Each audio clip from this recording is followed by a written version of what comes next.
I never thought I'd live out my old age under someone else's roof. When Margaret passed away 3 years ago, I sold our house too big, too empty, and moved in with my son Jason, his wife Samantha, and my grandson Ethan. Jason had insisted. He said, "Dad, you'll be better with us. You won't be alone." And I believed him. At first, it worked. I kept myself busy, helped with the gardening, fixed broken cabinets, made morning coffee for whoever was up early. I even walked Ethan to the bus stop when I could.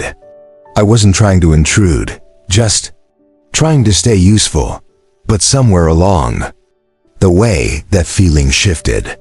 Subtle things, missed glances, quiet sighs. Then sharper things, closed doors, cold responses. It all came to a head one evening at dinner. We were seated around the table, Jason at the head, Samantha beside him, Ethan to my right, and me at the far end. I'd made sure to set the table, just as I had every night since I moved in. We were halfway through the meal: roast chicken, green beans, mashed potatoes when it happened. Without warning, Samantha put her fork down with a sharp clink. She looked at me, eyes flat, voice tight. "You eat but do nothing. I'm not your caregiver." Just like that. No hesitation. No filter. The words hit harder than any slap could have. I could feel the heat rise to my face. The room went ice-cold. Jason kept his eyes on his plate, chewing slowly. He said nothing. Not a word. My own son, even little Ethan, seemed to shrink in his chair. The boy glanced at me, sensing something wasn't right, then stared down at his untouched peas. The usual chatter and giggles that filled dinner were gone. I wanted to say something. God knows I did. But what would I say? That I'd spent my life raising Jason, working 2 jobs after Margaret fell ill? That I'd built this family with my hands and heart, only to be reduced to this? No. Pride, what little I had left, kept me still. I didn't argue. I didn't defend myself. Instead, when dinner ended, I quietly rose, cleared the plates, washed them as always. My hands steady but my chest hollow. That night, I lay on the thin mattress in the converted storage room they'd given me, once a proper guest room, now full of boxes and old coats. The walls seemed closer than ever.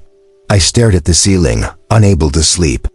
Memories played in my mind: Margaret in the kitchen humming her favorite tune, little Jason learning to ride a bike, me coming home late from the factory, too tired to eat but always kissing Ethan goodnight when he was a baby. Back then I had purpose.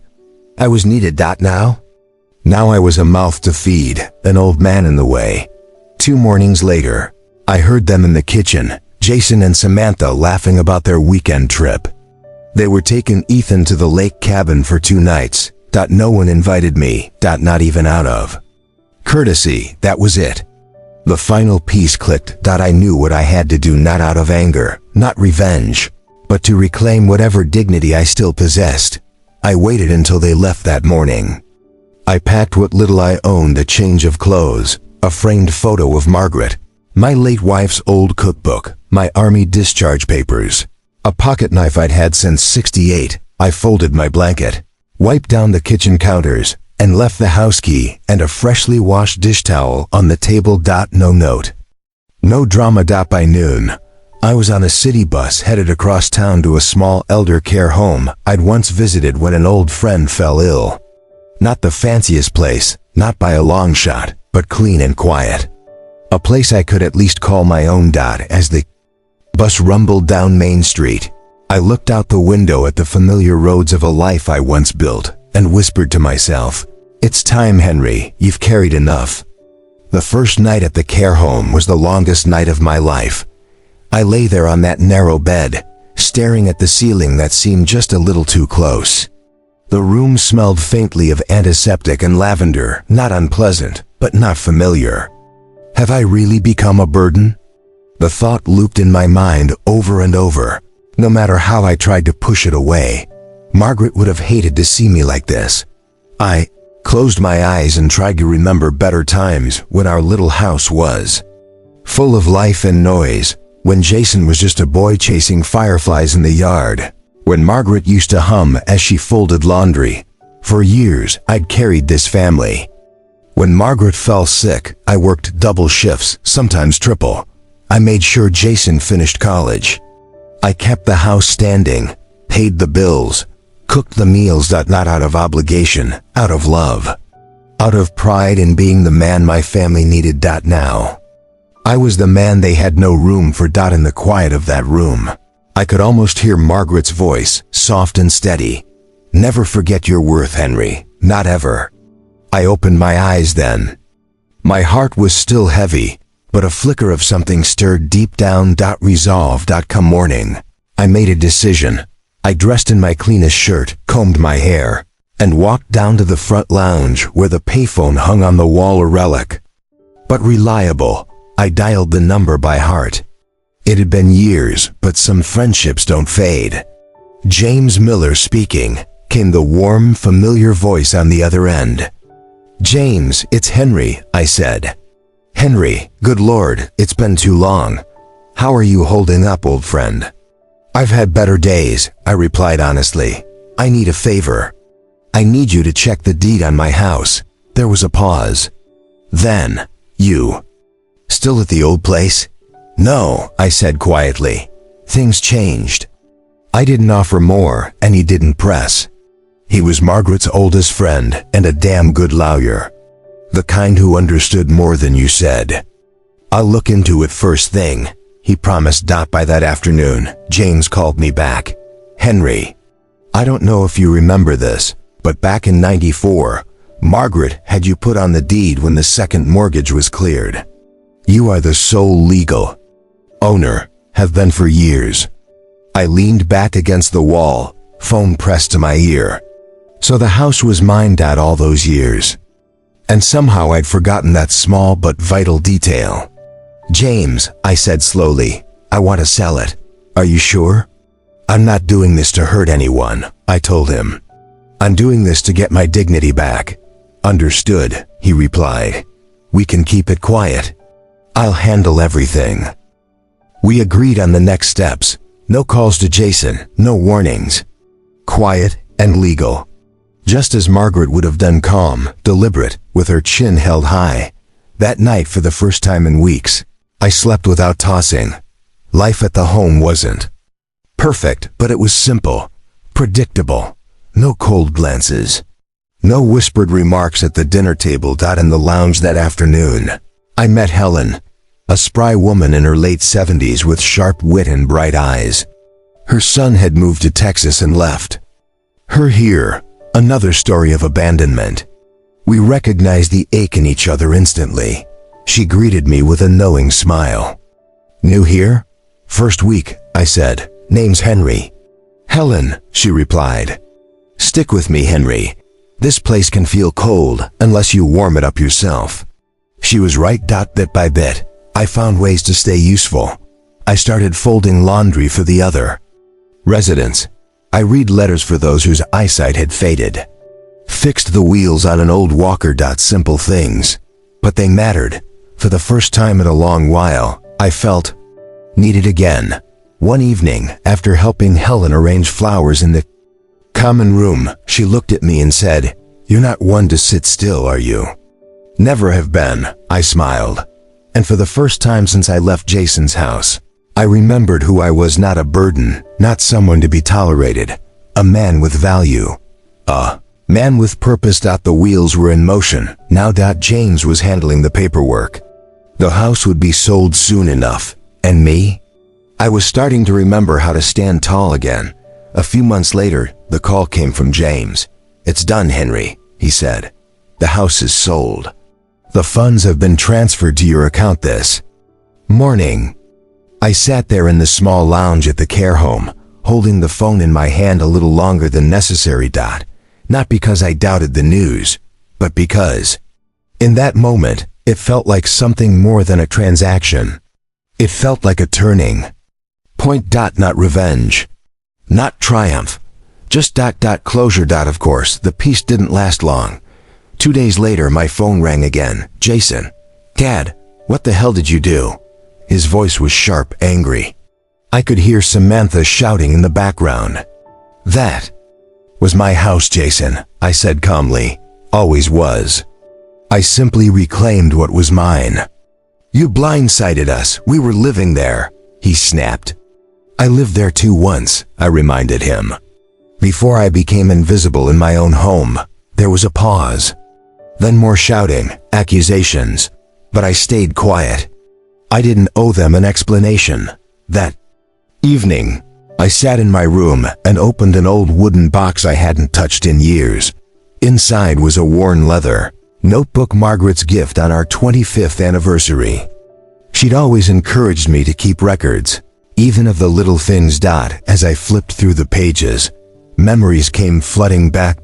Page after page, year after year, every loan, every gift, tuition for Jason's college, down payment for their first house, repairs on their car, medical bills when Ethan was born. The total at the bottom of the last page nearly took my breath away. $120,000. And that was just what I'd written down. So much given, so little remembered. I closed the book and sat in the quiet. Then a new thought came, clearer than any anger or regret. I won't waste this, I said aloud. I'll turn this into something better.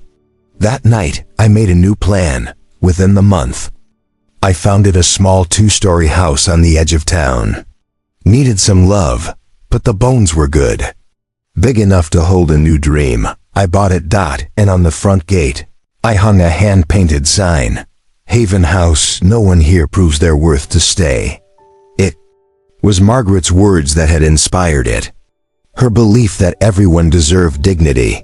I spent the next weeks fixing up the place, painted the walls, polished the floors, planted flowers out front.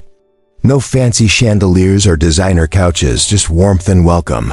Word spread quietly through the community. Helen was the first to move in, my old friend from the care home.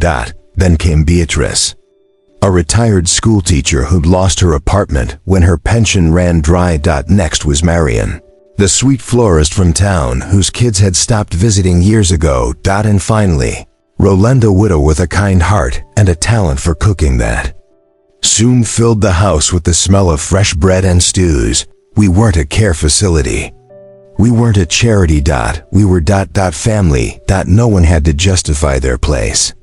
No one had to pretend to be cheerful when they weren't. We simply were. And somehow, in caring for this little house, I felt myself healing too. I became the unofficial manager, handling groceries, fixing a leaky faucet here, driving someone to a doctor's appointment there. But really, Haven House didn't belong to me. It belonged to all of us. A place where no one was a burden. A place to start again. Life at Haven House settled into a kind of gentle rhythm. In the mornings, Roland would hum old jazz tunes in the kitchen, working wonders with whatever ingredients we had on hand.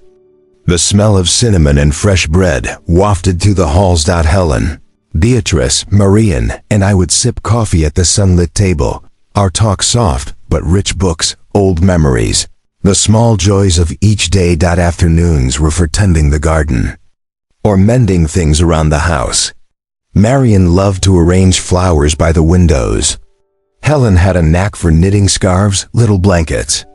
I'd started teaching Beatrice how to use the old record player, and she'd fallen in love with the sound of Frank Sinatra. No one rushed. No one kept score. It was the kind of peace I hadn't known in years. And there, surrounded by people society once called burdens, I found a truth Margaret always tried to teach me. Our worth is not measured by what we can do for others, but by who we are, simply by being. One quiet evening, after everyone had gone to bed, I sat alone with Margaret's notebook. I flipped to a fresh page and wrote, "The money of a burden now feeds 4 lives, and feeds my own spirit too." For the first time in a long time, I felt whole, but life has a way of sending reminders. One afternoon, a knock sounded at the door. I opened it to find Jason standing there, hollow-eyed, shoulders slumped, looking years older than his age. "Dad. His voice cracked. I let him in. He sat at the kitchen table, his hands trembling. We lost the house," he said. Samantha left, took Ethan. I've been staying at a friend's place. I'm so sorry. The anger I might have once felt wasn't there. I only saw my son lost, broken, trying to find a way back. I walked to the sideboard and pulled out a small framed photo, a simple shot of Haven House on a sunny afternoon. The porch filled with potted flowers. I set it down in front of him. I raised you for 30 years, Jason, I said softly. I'm just collecting a little interest now. He looked up, tears in his eyes. Dad, I don't even know how to begin making this right. I shook my head. You don't need to fix me. You don't need to help me out of guilt. Just live better. Be the man I know you can be. That's enough. From a drawer, I took out a single sheet of blank paper and slid it across the table. Fill this with something worthy, I told him. Not for me, for yourself. He held the paper with shaking hands, his head bowed. For the first time in years, our conversation didn't feel strained. No blame, no shame, just truth. As he left that day, I stood on the porch, watching him go, not with bitterness, but with hope. Because here at Haven House, I'd learned something powerful. Even from pain, something beautiful can grow. It was a bright spring morning, the kind where the air still held a crispness, but the sun warmed your skin just enough to remind you winter had passed. I sat on the front porch of Haven House, a cup of Earl Grey in my hand. The garden was blooming. Marion had worked her magic again, and birds hopped along the walkway, singing their cheerful songs. Inside, I could hear soft laughter, Helen and Beatrice teasing Roland about his famous blueberry muffins. The first time in many years, my heart felt light. Just then, a familiar sound broke the quiet, a car door shutting. Hurried footsteps on the path. I looked up. Jason, and beside him, little Ethan, now a bit taller, his hair tousled by the wind. Grandpa! Ethan shouted, running up the steps. I barely had time to set my cup down before those small arms wrapped tightly around me. Grandpa, why don't you come back home? He asked, looking up with those earnest eyes only a child can give. I smiled gently and smoothed his hair. Here, I am needed, I told him softly. I'm not a burden here. Jason stood a few steps back, watching. There was no anger left in his face, just quiet understanding. He gave a small nod, as if to say he finally saw things clearly. The three of us sat for a while. No lectures. No apologies. Just a father, a son, and a grandson sharing a simple moment in the spring sunshine. Later that afternoon, as I was tending the garden beds, a woman approached the gate, someone I hadn't seen before. Excuse me, she said politely. I heard about this place, Haven House. Is it true? It's for seniors like us? I dusted off my hands and gave her a warm smile. It's true, I said. Here no one has to prove their worth to stay.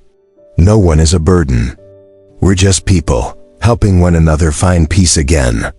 Her eyes welled up. I could tell she'd been carrying her own weight for a long time. Word was spreading. Slowly, but surely. And that was good. Because if this little house I'd built could offer hope to even one more soul, then all of it, the hard days, the loneliness, the choices had been worth it. As I sat on the porch that evening, watching the sunset paint the sky, I thought of Margaret's words again. Never forget your worth. No one's value fades with age. No one deserves to be cast aside when the years grow long. Haven House would stand as a place for those written off, to be seen, heard, and loved again. And for me, this wasn't an ending. It was a beginning.